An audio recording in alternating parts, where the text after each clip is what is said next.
बिस्मिल्लाहिर्रहमानिर्रहीम। व्यूज पिछले एक मास में पाकिस्तान की मल्टीपल यूनिवर्सिटीज़ में एज ए ट्रेनर काम कर रहा था और ड्यूरिंग ट्रेनिंग मुझे सैकड़ों स्टूडेंट्स के साथ इंटरेक्शन करने का मौका मिला और वो स्टूडेंट्स मास्टर के भी थे, एमफिल के भी थे, पीएचडी के भी थे और अंडरग्रेड के भी थे। व्यूज हर सेमिनार्स, हर वर्कशॉप के बाद स्टूडेंट्स का मुझसे एक कॉमन क्वेश्चन था कि सर हम एक इम्प्रेसिव, एक इनक्रेडिबल, एक आई कैची, एक इफेक्टिव सीवी या रिज्यूमा कैसे डिज़ाइन कर सकते हैं, या कौन से ऐसे की एलिमेंट्स हैं अगर हम उन की एलिमेंट्स को अपने सीवी में ऐड करें तो इससे हमारा सीवी इनक्रेडिबल हो जाए या रिज्यूमा हो जाए या इम्प्रेसिव हो जाए। व्यूज, मैं हूं doctor Mohammad Sarfaraz, certified trainer, corporate consultant, academician, practitioner and coach. Views, जब भी हमारा कोई स्टूडेंट्स यूनिवर्सिटी से डिग्री कंप्लीट करता है, उसको किसी भी ऑर्गेनाइजेशन में जब जाता है तो सबसे पहला जो डॉक्यूमेंट्स उसका किसी भी ऑर्गेनाइजेशन में जाता है वो एक रिज्यूमा या सीवी होता है। अब रिज्यूमा या सीवी एक ऐसा लफ्ज़ है जो कि मोस्टली हम उसके बारे में कंफ्यूज हो जाते हैं कि ये इसका मायना क्या है। मोस्टली या फिर most of the time views जब हम किसी भी ऑर्गेनाइजेशन की जॉब ऐड को देखते हैं वहाँ पर उन्होंने मेंशन किया होता है स्टूडेंट्स को या फ्रेशर को कि आप अपना रिज्यूमा सेंड करें या आप हमें अपना सीवी सेंड करें या आप हमें एक वेब रिज्यूमा फॉरवर्ड करें। तो सीवी और रिज्यूमा में तो स्टूडेंट्स के पास ऑप्शन होती है कि वो उसमें अपनी तरफ से चीज़ें ऐड कर सकता है, लेकिन जब वेब रिज्यूमा की बात करते हैं उसमें हर ऑर्गेनाइजेशन का एक बिल्ट इन टेम्पलेट होता है, उसमें आपने वो इन्फॉर्मेशन देनी होती है जो कि उन्होंने डिज़ायर की होती है। व्यू, जब हम सीवी या रिज्यूमा की बात करते हैं, सीवी या रिज्यूमा एक इंटरचेंजेबल वर्ड्स है। सीवी को हम कहते हैं डिटेल डिस्क्रिप्शन ऑफ लाइफ और रिज्यूमा को हम कहते हैं शॉर्ट डिस्क्रिप्शन ऑफ लाइफ। लेकिन व्यू, सीवी और रिज्यूमा ये जो एक पेपर होता है जो कि 150 ग्राम का पेपर होता है, ये अल्टीमेटली आपकी पास्ट लाइफ, आपका माजी, आपने यूनिवर्सिटी में क्या काम किया, आपने यूनिवर्सिटी में कौन कौन सी एक्टिविटीज़ की, उनके बारे में आपकी इन डेप्थ इंफॉर्मेशन देता है। व्यूज, पर्टिकुलरली ये वीडियो है स्टूडेंट्स के लिए, हमारे वो स्टूडेंट्स जो कि फ्रेशर हैं या हमारे वो स्टूडेंट्स जो कि इस टाइम यूनिवर्सिटी से अपनी डिग्री कंप्लीट करने के प्रोसेस में हैं या हमारे वो स्टूडेंट्स जो कि इस टाइम यूनिवर्सिटी जो में आए हैं।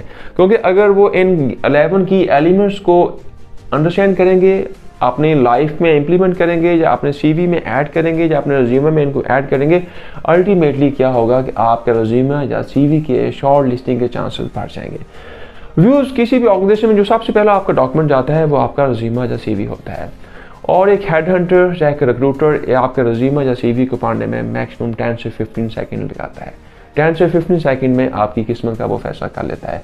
अब आपने अपने रिज्यूमा या सीवी में कौन से ऐसे की एलिमेंट्स ऐड करने हैं जिसको एक हेड हंटर जब आपके रिज्यूमे या सीवी को पढ़े तो उसकी निगाह, उसकी आंखें आपके पेपर के ऊपर स्टिक कर जाए, आपकी उसकी निगाह आपके पेपर्स के ऊपर फोकस हो जाए और वो आपके रिज्यूमे को किसी रद्दी का पार्ट ना बनाए, किसी डस्टबिन का पार्ट ना बनाए और बल्कि वो आपको शॉर्ट लिस्ट करे। तो व्यूज, कौन से ऐसे 11 की एलिमेंट्स हैं जो कि आपने अपने रिज्यूमे या सीवी में ऐड करने हैं। व्यूज, सबसे नंबर फर्स्ट पे आपके पास चीज़ आती है आपकी पिक्चर। वी मोस्टली पिक्चर के बारे में हमारे स्टूडेंट्स या प्रोफेशनल कंफ्यूज होते हैं कि हमें क्या पिक्चर ऐड करनी चाहिए या नहीं करनी चाहिए। व्यूअर, पिक्चर एक आपके बारे में बताती है, पिक्चर आपकी पूरी की पूरी पर्सनैलिटी के बारे में बताती है कि आप हो क्या। ह्यूमन साइकोलॉजी को जब हम अंडरस्टैंड करते हैं वहाँ पर इस चीज़ की इंफॉर्मेशन मिलती है कि पिक्चर एक इंसान की कंप्लीट पर्सनैलिटी, एक इंसान के बाल, उसकी आंखें, उसके कान, उसके नाक, हर चीज़ एक कंप्लीट इंसान के बारे में बता देती है और वहाँ से पिक्चर को देखने के बाद वही एज ए प्रोफेशनल हम किसी भी इंसान को एनालाइज कर लेते हैं कि ये इंसान क्या होगा, इसकी पर्सनैलिटी क्या होगी।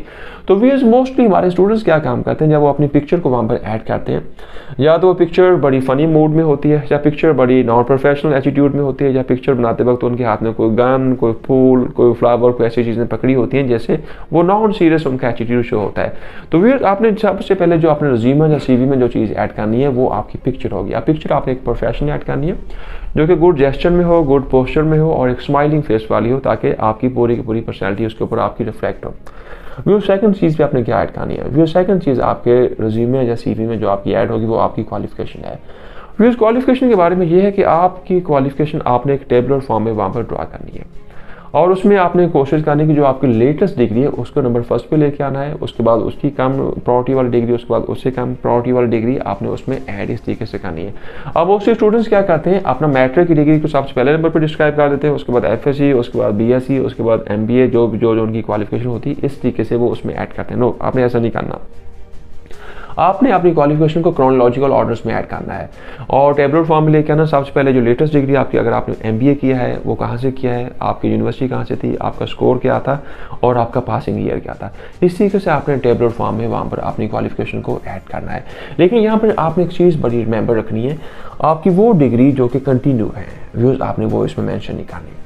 मोस्टली जब आप कंटिन्यू एजुकेशन को उसमें मेंशन करते हैं तो हेड हंटर्स या रिक्रूटर्स या HR पर्सन इस चीज़ को एनालाइज कर लेता है कि जब आप आएंगे उस ऑर्गेनाइजेशन में आएंगे तो या तो आप अपनी स्टडी को कंप्लीट करते रहेंगे, या आप पेपर्स देते रहेंगे, या वर्किंग इन्वायरमेंट में आके आप अपने यूनिवर्सिटी की असाइनमेंट्स को क्लोज करेंगे। तो आपकी वो एजुकेशन जो कि कंटिन्यू है आपने वो उसमें ऐड नहीं करनी। व्यू नंबर 3 पे आपने अपने रिज्यूमे या CV में क्या चीज़ ऐड करनी है, आपने जो की कोर्सेज अपनी यूनिवर्सिटी में पढ़े होते हैं। अब की कोर्सेज क्या होता है, इसमें पाकिस्तान की मल्टीपल यूनिवर्सिटी में डिफरेंट किस्म की स्कीम्स ऑफ कोर्स इंट्रोड्यूस है और हर यूनिवर्सिटी में सेम डिग्री में डिफरेंट किस्म के कोर्सेज होते हैं। तो आपके जो लेटेस्ट जो आपने 10 से 15 कोर्सेज पढ़े हैं आपने वहाँ पर डिस्क्राइब करना है। की कोर्सेज डॉट में आपने हेडिंग दे के वहाँ पर उसको डिस्क्राइब करना है। इसका मतलब क्या होगा कि एक हेड हंटर, एक HR डिपार्टमेंट इस चीज़ को उनको अंडरस्टैंड करने में आसानी होगी कि आपकी डिग्री के जो की कोर्सेज हैं, क्या उन कोर्सेज की वजह से क्या हमारी ऑर्गेनाइजेशन को कोई बेनिफिट होगा, जब आप उस जॉब को एक अच्छे तरीके से परफॉर्म कर पाएंगे। तो आपने अपने वहाँ पर की कोर्सेज को डिस्क्राइब करना है। उसके बाद अगली चीज़ आपने क्या मेंशन करनी, आपके जो प्रोजेक्ट्स हैं। अब प्रोजेक्ट्स का मैंने क्या है, लेट्स से अगर आप मार्केटिंग में काम कर रहे हैं, फिनांस में, HR में, IT में, सप्लाई चेन में, आप किसी भी डोमेन में आपकी डिग्री है, आपको हर सेमेस्टर में आपको डिफरेंट किस्म की असाइनमेंट्स मिलती हैं, आपको हर सेमेस्टर में डिफरेंट किस्म के प्रोजेक्ट्स मिलते हैं। वो जो प्रोजेक्ट्स आपने अपनी यूनिवर्सिटी की लाइफ में किए हैं, 4 ईयर्स में किए हैं या 5 ईयर्स में किए हैं या 2 ईयर्स में किए हैं, आपने प्रोजेक्ट्स की हेडिंग देनी है और हेडिंग देने के बाद आपने वहाँ पर प्रोजेक्ट्स को 2 से 3 लाइन में डिस्क्राइब कर देना है। ये चीज़ आपकी प्रोफेशनल लाइफ को भी रिफ्लेक्ट करेगी और आपके एटीट्यूड को भी शो करेगी और आपकी यूनिवर्सिटी में आपकी जो प्रोफेशनल एटीट्यूड था और जो आपकी एक्टिविटीज़ थी और आपकी जो एकेडमिक पर्सपेक्टिव में आप यूनिवर्सिटी में जो एंगेज थे, ये सारी की सारी प्रोजेक्ट्स आपकी रिफ्लेक्ट करेंगे कि आपके पास हैंड ऑन कितना एक्सपीरियंस है। प्रोजेक्ट के बाद अगली चीज़ आपके पास आती है इंटर्नशिप्स आती हैं। अब most of the time students internship नहीं करते क्योंकि जब वो किसी भी ऑर्गेनाइजेशन में इंटरव्यू देने के लिए जाते हैं तो इंटरव्यूअर उनसे पूछता है कि आपका कोई जॉब एक्सपीरियंस है, तो स्टूडेंट्स कहता है कि सर मैं तो स्टूडेंट था, मेरे पास तो कोई जॉब एक्सपीरियंस नहीं था, मैं तो स्टडी कर रहा था। तो व्यूज स्टूडेंट्स, इंटर्नशिप आपका एक एक्सपीरियंस होता है। इंटर्नशिप का मतलब होता है कि आपने किसी ऑर्गेनाइजेशन में कितना टाइम स्पेंड किया, वहाँ पर आपने क्या सीखा, वहाँ पर आपने कॉर्पोरेट इन्वायरमेंट कैसा सीखा, प्रोफेशनल लाइफ कैसी देखी। ये चीज़ें आपकी शॉर्ट लाइफ में मल्टीपल किस्म की वैल्यू ऐड करती है। और यहाँ पर व्यूअर्स एक और चीज़ पर मैं आपको इंप्रेसिव बताता हूँ कि जितनी भी मल्टीनेशनल कंपनीज पाकिस्तान में काम कर रही हैं वो most of the time internee को जॉब अपॉर्चुनिटी प्रोवाइड करती हैं, क्योंकि उन्होंने देखा होता है कि ड्यूरिंग इंटर्नशिप किसी स्टूडेंट्स ने वहाँ पर कैसा काम किया, उसका एटीट्यूड कैसा था, उसका बिहेवियर कैसा था। तो आपने अगर आप 4 साल की डिग्री कर रहे हैं व्यूअर्स, तो 1 साल के बाद आपको 2 से 3 माह की ब्रेक होती है। तो 2 से 3 माह की ब्रेक में कम से कम आप एक इंटर्नशिप करें। तो 4 साल की डिग्री में आपके पास अगर 4 इंटर्नशिप्स हैं तो उससे क्या होगा, आपका CV या आपका रिज्यूमे हाईली इनक्रेडिबल हो जाएगा। अगली चीज़ व्यूअर्स आपने अपने CV या अपने रिज्यूमे में क्या ऐड करनी वो है कि आपने यूनिवर्सिटी में सेमिनार्स, वर्कशॉप, जो कॉन्फ्रेंसेस हुई हैं, जो आपने उनको ट्रेनिंग ली हुई है, आपने वो डिस्क्राइब करनी है। इस नाम से आपने एक हेडिंग बनानी है, उसमें नीचे आपने सारी जो कॉन्फ्रेंसेस हैं, वर्कशॉप्स हैं, जो आपने को ट्रेनिंग अटेंड की है, आपने वो डिस्क्राइब करनी है। ये चीज़ें भी रिफ्लेक्ट करती हैं कि आप अपनी यूनिवर्सिटी की लाइफ में कितना प्रोडक्टिव थे, आपका टाइम कितना प्रोडक्टिव था, आप जो नई चीज़ों को सीखने के लिए कितना टाइम स्पेंड करते थे। और भी जब यूनिवर्सिटी में सेमिनार्स और वर्कशॉप्स होते हैं, इसमें most of the time international speakers आते हैं, इंटरनेशनल ट्रेनर्स आते हैं। वो आके अपने कल्चर, अपनी वैल्यूज़, उनका वे ऑफ टॉकिंग, उनका कम्युनिकेशन स्टाइल, हर चीज़ वहाँ पर हमें सीखने का मौका मिलता है।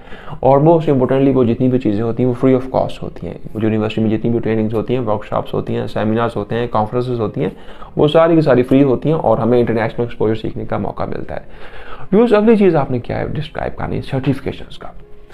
अब सर्टिफिकेशंस मुझे अफसोस से कहना पड़ता है कि इस टाइम हमारी पाकिस्तान की जितनी भी यूनिवर्सिटीज़ हैं वहाँ पर स्टूडेंट्स को नंबर्स के पीछे भगाया जाता है। आप CGP 4/4 लें, आप ग्रेड के ऊपर फोकस करें, लेकिन इंटरनेशनल मार्केट में भी CGP की या ग्रेड की कोई रिक्वायरमेंट नहीं है।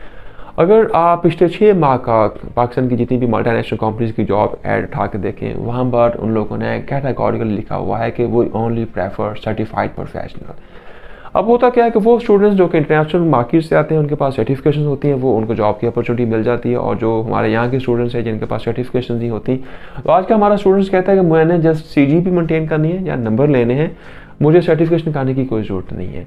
लेकिन जो अच्छी कंपनीज हैं, जो मल्टीनेशनल कंपनीज हैं, जो इंटरनेशनल कंपनीज हैं, वो कैटेगोरिकली मेंशन करती हैं कि वो ओनली प्रेफर सर्टिफाइड प्रोफेशनल। फिर अब आपने सर्टिफिकेशन करनी कहाँ से है? आप सर्टिफिकेशन के मल्टीपल प्लेटफॉर्म्स हैं। अब आप क्योंकि स्टूडेंट्स हैं, आपके पास इतना बजट नहीं होता कि आप एक्सपेंसिव किस्म की सर्टिफिकेशन करें, लेकिन इस पर्सपेक्टिव में इंटरनेशनल कंपनीज हैं, इंटरनेशनल बॉडीज, उसमें गूगल है, उसमें लिंक्डइन है, उसमें याहू है, उसमें फेसबुक है, और इस किस्म के मल्टीपल प्लेटफॉर्म्स हैं जो कि स्टूडेंट्स के लिए free of cost certification offer करते हैं। तो आपने सर्टिफिकेशन लाजमी यूज़ करनी है। अगर आपकी 4 साल की डिग्री है, आप जिस फील्ड में भी काम कर रहे हैं उसके रिलेटेड कम से कम आपके पास ड्यूरिंग डिग्री 2 से 3 या 4 सर्टिफिकेशन होंगी। इससे क्या होगा, आपका CV बाकी लोगों के CV से डिस्टिंग्विश हो जाएगा और आपका CV क्या हो जाएगा, इनक्रेडिबल, आपका आई कैची हो जाएगा। व्यूअर्स, अगली चीज़ आपने क्या ऐड करनी है, ऑर्गेनाइजेशन विजिट की। अब ऑर्गेनाइजेशन विजिट का मैंने क्या होता है कि जब आप बीइंग एज ए स्टूडेंट्स, आपको डिफरेंट किस्म की असाइनमेंट्स मिलती हैं। समटाइम आपके टीचर्स आपको ग्रुप की फॉर्म में ले जाते हैं या फिर आपको वो इंडिविजुअल कैपेसिटी में कहते हैं कि आप किसी ऑर्गेनाइजेशन को विजिट करके। व्यूअर्स, जब आप किसी ऑर्गेनाइजेशन को विजिट करने के लिए जाते हैं, वहाँ पर उस ऑर्गेनाइजेशन के लेटेस्ट सिस्टम, उसके कल्चर, उसकी वैल्यूज़, उसकी प्रैक्टिसेस, उसके सिस्टम, उसकी नॉर्म्स को, उसके लोगों के साथ आपका इंटरेक्शन होता है। और क्या होता है, उससे आपको एनालाइज करने का मौका मिलता है, उससे अपने आप को अंडरस्टैंड करने का मौका मिलता है कि मैं जो यूनिवर्सिटी में स्टडी कर रहा हूँ वो कितनी इफेक्टिव है, जो हमारी इंडस्ट्री है वो उसमें क्या काम हो रहे हैं, उसमें किस किस्म की प्रैक्टिसेस हो रही हैं। वहाँ से व्यूज़ आपको कंपैरिजन करने का मौका मिलता है और आपको इन विजिट से क्या होता है कि आपको वो जो प्रोफेशनल्स हैं उनकी प्रोफेशनल लाइफ को अंडरस्टैंड करने का मौका मिलता है। व्यूज़, अगली चीज़ आपने क्या ऐड करनी है, अगली चीज़ आपके पास आती है एक्स्ट्रा करिकुलम एक्टिविटीज़। अब हमारी most of the time university में मुझे ऑब्जर्व करने का मौका मिला है कि हमारे मोस्टली स्टूडेंट्स बुक वर्म होते हैं, जहाँ किताबों की तरफ उनकी ओरिएंटेशन होती है, या वो बिल्कुल जितनी भी एक्स्ट्रा करिकुलम एक्टिविटीज़ हैं उसमें वो पार्टिसिपेट नहीं करते। व्यूज़, इसका बेनिफिट क्या होता है? एक्स्ट्रा करिकुलम एक्टिविटीज़ मीन कि आप कोई स्पोर्ट्स क्लब है, कोई डिबेटिंग क्लब है, कोई यूनिवर्सिटी में कोई मल्टीपल किस्म की एक्टिविटीज़ होती हैं कि आप उसमें पार्टिसिपेट करते हैं। अब ये जितनी भी एक्स्ट्रा करिकुलम एक्टिविटीज़ होती हैं ये हमें बताती क्या है, ये हमें सिखलाती क्या है, ये हमें मैनेजमेंट बताती हैं, ये हमें प्रोफेशनल एटीट्यूड सिखलाती है, ये हमें टीम वर्क सिखलाती है, ये हमारी कम्युनिकेशन को इम्प्रूव करती है, ये हमारी पर्सनैलिटी को इम्प्रूव करती है, ये हमारी डिसीजन मेकिंग को इम्प्रूव करती हैं। तो जितनी ज़्यादा आपकी एक्स्ट्रा करिकुलम एक्टिविटीज़ में आपने पार्टिसिपेट किया होगा, अल्टीमेटली क्या होगा, आपकी जो प्रोफेशनल ग्रूमिंग है, जो आपका प्रोफेशनल एटीट्यूड है, वो उतना ज़्यादा ही स्ट्रेंथन उसमें होगी। अगली चीज़ व्यूअर्स आपने उसमें ऐड करनी है वॉलंटियर एक्सपीरियंस। अब वॉलंटियर एक्सपीरियंस का माना क्या होता है कि आपने क्या ड्यूरिंग यूनिवर्सिटी लाइफ क्या किसी NGO में, क्या किसी ट्रस्ट में, क्या किसी चैरिटी इंस्टीट्यूट में काम किया है एज ए वॉलंटियर, या यूनिवर्सिटी के अंदर मल्टीपल किस्म की ऐसी एक्टिविटीज़ होती हैं, ऐसी असाइनमेंट्स होती हैं जो कि 6 माह के ऊपर बेस होती है। उसमें यूनिवर्सिटी अपने स्टूडेंट्स को रिक्वेस्ट करती है कि आप उसमें आके एज ए वॉलंटियर काम करें। उससे क्या होता है कि आपको बीइंग एज ए वॉलंटियर जब आप किसी भी ऑर्गेनाइजेशन में जाते हैं या अपनी ही यूनिवर्सिटी में जाके एज ए वॉलंटियर काम करते हैं, वहाँ पर अगेन आपको मैनेजमेंट, आपकी कम्युनिकेशन, आपकी पर्सनालिटी, पीपल्स मैनेजमेंट, पीपल के साथ इंटरेक्शन कैसे करना है, लोगों से बातचीत कैसे करनी है, इन सारी चीज़ों को आपको अंडरस्टैंड करने का मौका मिलता है। और व्यूअर्स, लास्ट चीज़ जो कि आपने अपने CV में या रिज्यूमे में एट एवरी कॉस्ट ऐड करनी है, वो है आपके अवार्ड्स या आपकी अचीवमेंट्स।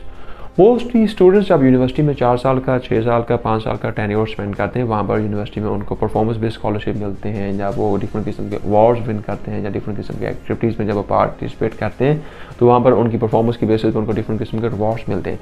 तो व्यूअर्स, आपकी जितनी भी अचीवमेंट्स हैं जो कि आपने यूनिवर्सिटी की लाइफ में की हैं, आपने वहाँ पर उसमें मैंशन करनी है। व्यूअर्स, जब आप इन 11 की एलिमेंट्स के ऊपर काम करेंगे, इन 11 की एलिमेंट्स को अपने रिज्यूमे या CV में ऐड करेंगे, उससे क्या होगा, आपका रिज्यूमे या CV आपका इनक्रेडिबल हो जाएगा, इम्प्रेसिव हो जाएगा, आई कैची हो जाएगा, हाईली इफेक्टिव हो जाएगा, और आपको जो बाकी एप्लीकेंट्स हैं उनसे आपको डिस्टिंग्विश कर देगा। व्यूअर्स, अब अगली चीज़ आपके माइंड में ये आएगी कि ये चीज़ें होंगी कैसे। अगर व्यूअर्स, अगर इस मेरी वीडियो को स्टूडेंट सुन रहे हैं, अगर आज आपने इस यूनिवर्सिटी के सफ़र को ज्वाइन किया है, अगर आप इनकी एलिमेंट्स के ऊपर काम करेंगे तो जब आप 4 साल के बाद अपना CV बनाएंगे तो वहाँ पर ये एलिमेंट्स जितने भी होंगे आप वहाँ पर उसको ऐड करने की पोजीशन में होंगे। अगर आप यूनिवर्सिटी की लाइफ को जस्ट चिल कर रहे हैं, जस्ट एंजॉय कर रहे हैं, जस्ट टाइम किल कर रहे हैं, जस्ट टाइम को वेस्ट कर रहे हैं, तो अल्टीमेटली रिजल्ट क्या निकलेगा, क्योंकि आपका CV या आपका रिज्यूमे कभी भी आई कैची या कभी भी इनक्रेडिबल या कभी भी इफेक्टिव नहीं हो सकेगा। व्यूअर्स, मेरे इन की एलिमेंट्स को अंडरस्टैंड कीजिएगा, समझिएगा और अपनी लाइफ को इम्प्लीमेंट कीजिएगा। और आई एम 100% श्योर कि हमारे स्टूडेंट्स अगर इन की एलिमेंट्स को अपने जहन में रखते हुए अपना रिज्यूमे या CV डिज़ाइन करेंगे तो उनका CV या उनका रिज्यूमे हाईली इंप्रेसिव और हाईली इनक्रेडिबल होगा। Thank you very much.